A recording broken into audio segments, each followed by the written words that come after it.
Hello everyone, আশা করি তোমরা সবাই ভালো আছো। তো অ্যাজ পার দ্য প্রমিস আমি নিয়ে চলে এসেছি অলিভার গোল্ডস্মিথের শি স্টুপস টু কঙ্কার।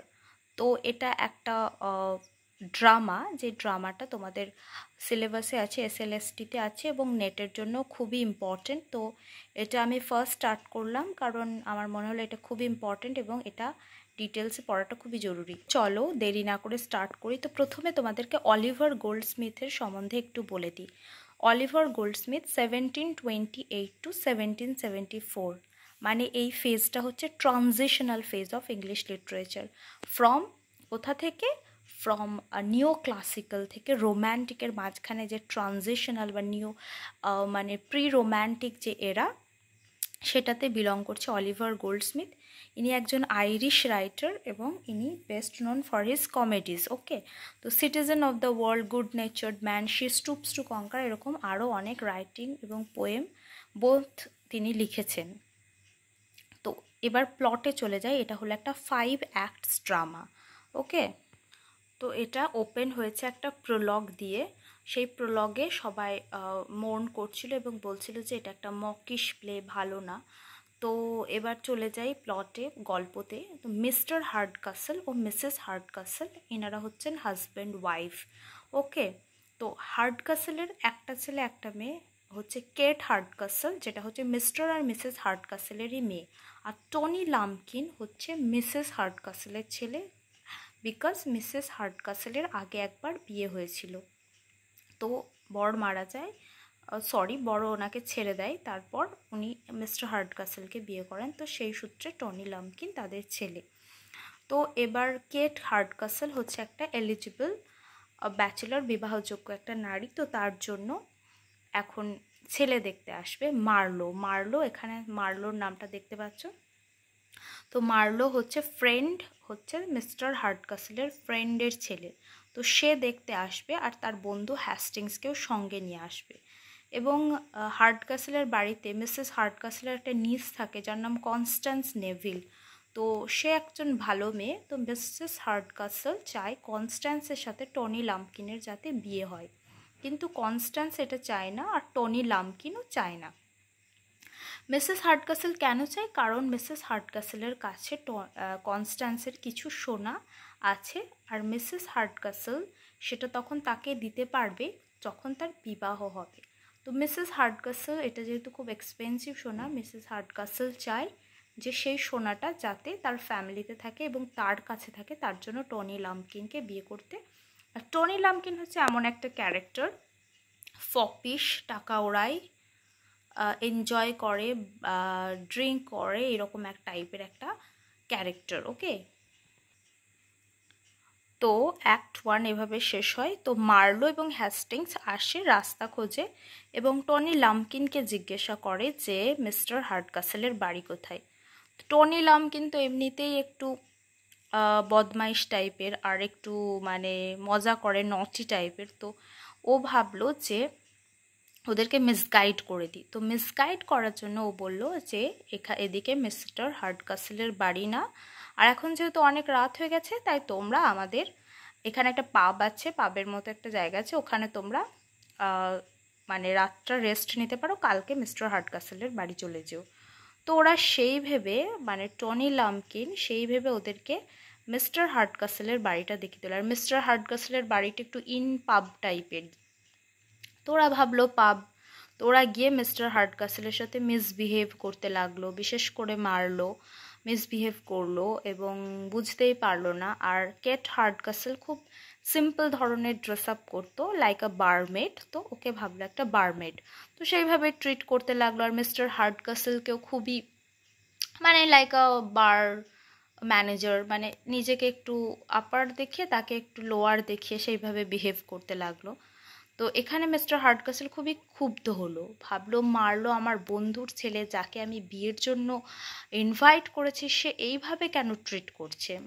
তো এটা একটা কনফিউজিং সিচুয়েশন ক্রিয়েট হয়ে গেল ওখানে। এদিকে কনস্ট্যান্স নেভিল হচ্ছে হ্যাস্টিংসের গার্লফ্রেন্ড। ওকে, তো কনস্ট্যান্স নেভিল যখন দেখলো হেস্টিংস, তখন হেস্টিংসকে বলল তুমি এখানে ও বলল যে আমরা তো হার্ড ক্যাসেলের বাড়িতে যাচ্ছিলাম, তো পথ ভুলে গেছি, তাই এখানে রেস্ট নিতেছি, তুমি কেন এখানে? তো বললো এটাই তো হার্ড ক্যাসেলের বাড়ি। তো তখন হেস্টিংস আর কনস্ট্যান্স মিলে ঠিক করলো যে তারা রিভিল করবে না, বিকজ তারা এই যে চুপি চুপি দেখা করতো, করতো, সেটা আর করতে পারবে না। আর মার্লো যদি জানতে পারে, লজ্জায় মার্লো চলে যাবে, কারণ মার্লো অলরেডি মিস্টার হার্ড ক্যাসেলের সাথে খুব মিসবিহেভ করে ফেলেছে। তো এইভাবে চলতে লাগার পর কনস্ট্যান্স প্ল্যান করলো যে সে হেস্টিংসের সাথে পালাবে, কিন্তু পালানোর আগে তাকে তো সোনা নিতে হবে, তার গয়নাগুলো যেগুলো আছে সেগুলো নিতে হবে।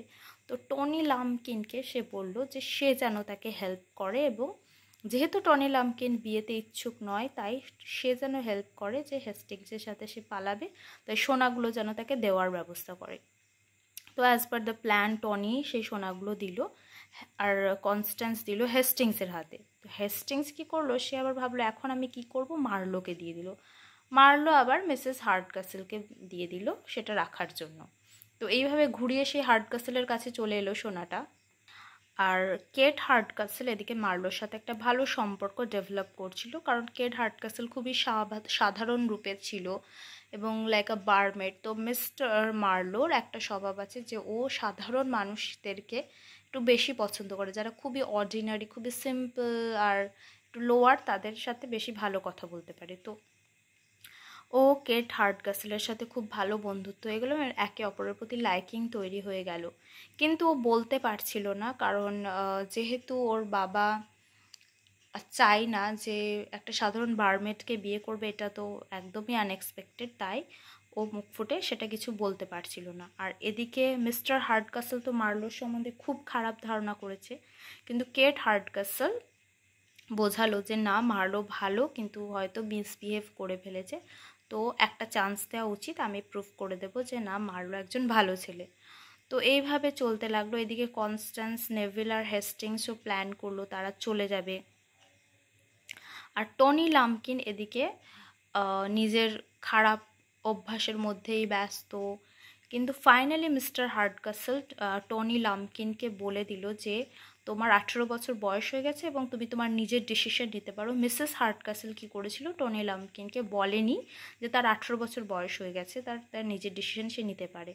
তো এইভাবে টনি লাম্পকিনকে মিস্টার হার্ড ক্যাসেল সব কিছু বলে তার চোখ খুলে দিল। তো সে তার মায়ের প্রতি খুবই বিরক্ত হয়ে গেল, কারণ তার মায়ের ভালোবাসা, মায়ের মানে মাথায় তুলে নাচা, মায়ের মিসগাইডের অভাবে, মায়ের মিসগাইড তাকে এরকম একটা মানুষ তৈরি করেছে। তো তার চোখ খুলে গেল এবং সে ডিরেক্টলি গিয়ে বলল সে নেভিলকে বিয়ে করতে পারবে না, এবং হ্যাস্টিংসের সাথে নেভিলের বিয়েটা যাতে দেওয়া হোক। আর ওর মাও খুব মন খারাপ করলো এবং মেনে নিল। আর এদিকে হার্ড ক্যাসেল এবং মার্লোর মানে মধ্যে সম্পর্কটা ঠিক হলো। কেট হার্ড ক্যাসেল সব কিছু রিভিল করলো এবং মার্লো শেষে ফাইনালি জানতে পারলো যে এটাই সেই হার্ড ক্যাসেলের বাড়ি, কিন্তু ও একটু লজ্জিত হলো। কিন্তু অ্যাট দ্য এন্ড সবার ঠিক হয়ে গেল এবং সব কিছু রিকনসাইল হয়ে গেল। এবং এর মধ্যে শুধুমাত্র মিসেস হার্ড ক্যাসেলের মাইন্ড খারাপ হয়ে গেল, কারণ সে তার ছেলের কাছে অনেক খারাপ হয়ে গেল এবং তার প্ল্যান কিছুই ওয়ার্ক করলো না। ফাইনালি এটা এইভাবে ড্রামাটা শেষ হলো। এবং এখানে টাইটেল শি স্টুপস টু কঙ্কার কেন দেওয়া হয়েছে, কারণ এটা মানে সেই যে কেট হার্ড ক্যাসেল, সে নিজের আইডেন্টিটি লুকিয়ে বা নিজের কীরকম পাওয়ার, কীরকম ফ্যামিলি থেকে বিলং করে সেটা লুকিয়ে ওর কাছে একটা খুবই সাধারণ বারবেড হিসেবে এসেছিলো তার মনটা জেতার জন্য। সেই জন্য এই টাইটেলটা শি স্টুপস টু কঙ্কার। আর আরেকটা টাইটেল আছে the mistake of the night, মানে তারা সেই রাতে ভুল করে, মানে এই যে বাড়ি, এটাকে হার্ড ক্যাসেলের বাড়ি না ভেবে যে একটা বাড়ি ভেবেছিল, বার ভেবেছিল। তো সেটা হচ্ছে সেই রাতের মিস্টেক, আর সেই মিস্টেকের জন্য অনেকটা প্লট বা কনফিউজিং সিচুয়েশন ক্রিয়েট হলো। মার্লোর যে মিসআন্ডারস্ট্যান্ডিংগুলো সব কিছু কিন্তু এর জন্যই হয়েছিল, তার জন্য এটার নাম হয়েছে she mistakes of the night. Okay, তো হোপ এটা ক্লিয়ার হয়েছে, তোমরা এটা ভালোভাবে বোঝো আর দেখো, ক্যারেক্টারগুলো নোট ডাউন করো। আশা করি এখান থেকে তোমরা কোয়েশ্চেন পেয়ে যাবে। ওকে, বাই, ভালো থেকো।